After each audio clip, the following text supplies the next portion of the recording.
Bonjour à toutes et à tous. Dans cette vidéo, pas d'exercice, nous allons nous intéresser aux concepts et au vocabulaire liés aux grandeurs et à leurs unités. Imaginons un mobile se déplaçant à une vitesse v égale à 2 mètres par seconde pendant un temps t égal à 10 secondes. Le mobile parcourt une distance d qui est égale au produit de la vitesse moyenne fois le temps de parcours, soit encore 2 fois 10 égale à 20 mètres. La lettre T, ici, désigne une grandeur. Une grandeur est une caractéristique ou une propriété d'un objet mathématique ou physique qui peut être mesuré ou calculé. À une grandeur, on associe une valeur numérique, 10, et une unité, ici la seconde. Notons que l'unité et la valeur forment un couple. Je ne peux pas changer 10 pour mettre 20 et garder des secondes, mais si je garde 10 et que l'unité passe en heures, ça n'est plus la même chose. Précisons que cette définition de ce qu'est une grandeur est issue de ces lexiques en ligne. Revenons à notre exemple. Nous avons une grandeur t avec une valeur et l'unité associée, une autre grandeur v pour la vitesse, dont la valeur est 2 si l'unité est le mètre par seconde, et une troisième grandeur qui est la distance parcourue, qui est clairement d'une nature différente des deux précédentes, avec encore une valeur et une unité.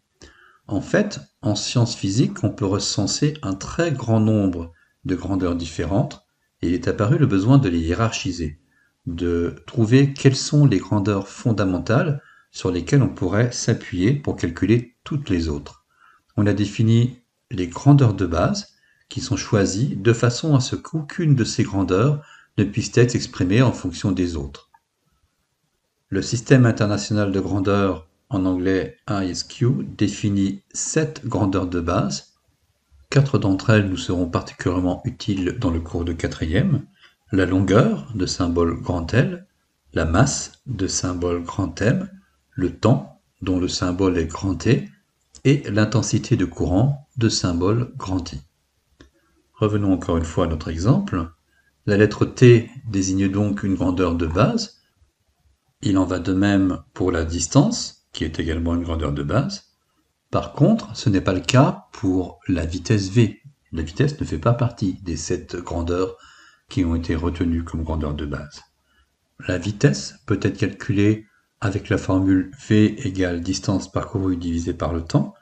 La vitesse est donc obtenue à partir de 2 grandeurs de base. C'est ce qu'on appelle une grandeur dérivée ou une grandeur composée. C'est une grandeur que l'on peut définir en fonction des grandeurs de base.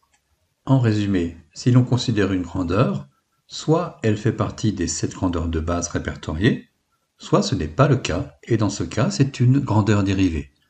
Attention à ne pas commettre une erreur de raisonnement en observant une formule.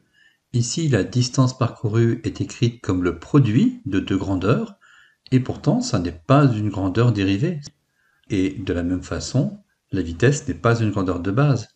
Raisonnez toujours à partir du répertoire des 7 grandeurs de base. Nous avons donc séparé les grandeurs en grandeurs de base et grandeurs dérivées. Qu'en est-il des unités? La plupart des grandeurs sont associées à une valeur couplée à une unité. Ici, la vitesse est en mètres par seconde, la distance en mètres, etc. Mais là aussi, il y a un très grand nombre d'unités, éventuellement pour une seule grandeur. Une distance peut être mesurée en mètres, en kilomètres, en années-lumière, en microns, en lieues, en coudées, etc. Le système international d'unités, ou SI, définit pour chaque grandeur de base une unité dite de base ainsi que le symbole associé. L'unité de base de la grandeur longueur est le mètre, de symbole petit m. L'unité de base pour le temps est la seconde, de symbole petit s.